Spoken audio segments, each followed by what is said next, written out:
Comment lire la Bible avec profit? Par exemple, en recopiant des versets à méditer, et puis en mettant tout ça dans un carnet, et en reprenant ce carnet de temps en temps dans la journée, ou peut-être pendant une demi-journée dans la semaine, pour reprendre le carnet et relire tous les versets qu'on a notés dans la semaine, pour méditer un petit peu. Alors, c'est pas un carnet sur lequel je vais noter les versets qui me posent question, il peut y avoir un autre carnet pour ça, mais là c'est vraiment un carnet avec des versets à méditer. Et l'idée, c'est que l'objectif est d'incarner le message, justement. Alors, pour l'incarner, il faut incarner. Ça, c'est juste le moyen mémotechnique. Mais je vous dis, par exemple, les versets que j'ai notés les derniers jours. Par exemple, Luc 19, 26, je vous le dis, on donnera à celui qui a, mais celui qui n'a pas, on ôtera même ce qu'il a. Voilà, j'aimerais méditer parce que je vois que dans l'église ou dans les associations chrétiennes, on se dit, bah tiens, faudrait répartir les responsabilités de manière à ce que chacun en ait à peu près autant. Je dis, tiens, c'est marrant, on a l'impression que c'est pas le même principe avec Dieu. Que les personnes qui s'attachent vraiment à lui et qui portent des fruits pour sa gloire, on leur confie encore d'autres responsabilités. Bon, à méditer. Luc 19, 41, 42, comme il approchait de la ville, Jésus, en la voyant, pleura sur elle et dit, si tu connaissais toi aussi en ce jour ce qui te donnerait la paix. De voir Jésus s'approcher de la ville où il sait qu'il va mourir et de pleurer sur la ville, sans la forcer à croire en lui, en faisant des signes prodigieux, de manière à ce que tout le monde soit foudroyé. Ça me touche de voir ce cœur de Jésus à méditer. Luc 20, verset 35, mais ceux qui seront trouvés dignes d'avoir part au siècle à venir, ben non, je ne suis pas trouvé digne, moi je suis juste un gracier. Mais non, mais c'est écrit trouvé digne. Et quelle grâce c'est d'être nommé comme ça. De quoi méditer sur la grâce de Dieu. Luc 21, verset 4. Car c'est de leur superflu que tous ceux-là ont mis des offrandes dans le tronc, mais elle a mis de son nécessaire tout ce qu'elle avait pour vivre. Oui, je veux méditer parce que dans ce que je donne, est-ce que je donne de mon nécessaire? Dans ce qui concerne mes dons, mon temps, mon argent? Ça, c'est un texte, on ne peut pas juste se dire oui, je l'ai lu et c'est bon, mais il faut réfléchir à la mise en pratique. Luc 21, versets 12 à 13. Mais avant tout cela, on portera les mains sur vous et l'on vous persécutera.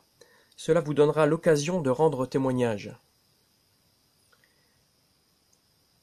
Je trouve fou de voir avec quel détachement Jésus parle des chrétiens qui vont souffrir, qui seront persécutés.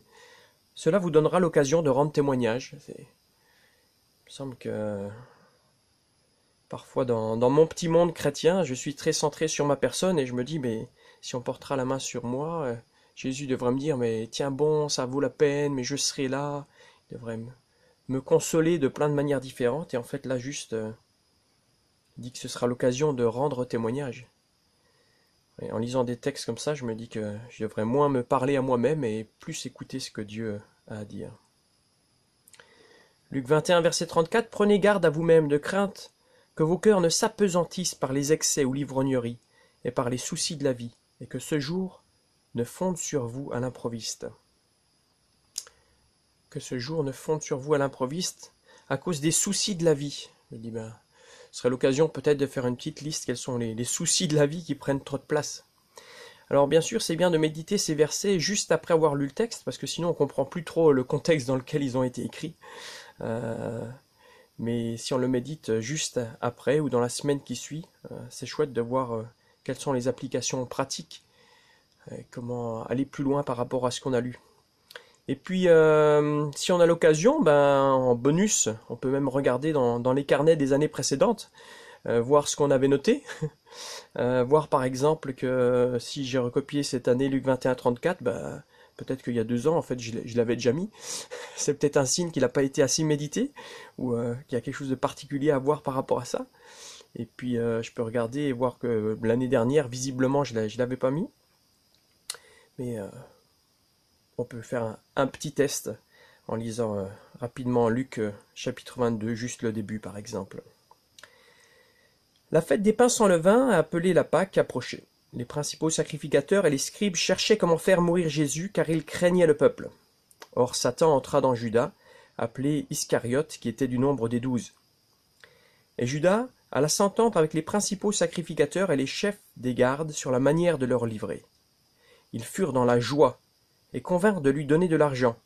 Il accepta et se mit à chercher une occasion favorable pour leur livrer Jésus à l'insu de la foule. Le jour des pains sans levain, où l'on devait immoler la Pâque, arriva. Et Jésus envoya Pierre et Jean en disant : « Allez nous préparer la Pâque, afin que nous la mangions. » Ils lui dirent : « Où veux-tu que nous la préparions ?»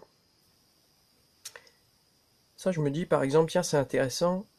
Ils ont un champ de liberté, ils peuvent aller préparer la Pâque où ils veulent. Ils auraient pu se dire : « Ah ouais, c'est génial, moi je connais un super coin. » Et ils préfèrent poser la question à Jésus : « Où veux-tu que nous la préparions ?» Alors là, c'est juste une histoire, ça ne veut pas dire que ça doit être un principe biblique. Mais il n'empêche que je vais recopier le verset 9, parce que je me dis, quand j'ai un gros champ de liberté devant moi, est-ce que ce que je préfère, c'est d'abord demander à Jésus ce que lui, il aimerait ? Intéressant, hein, à méditer, je dirais. Voilà, et on peut continuer la lecture de la même manière.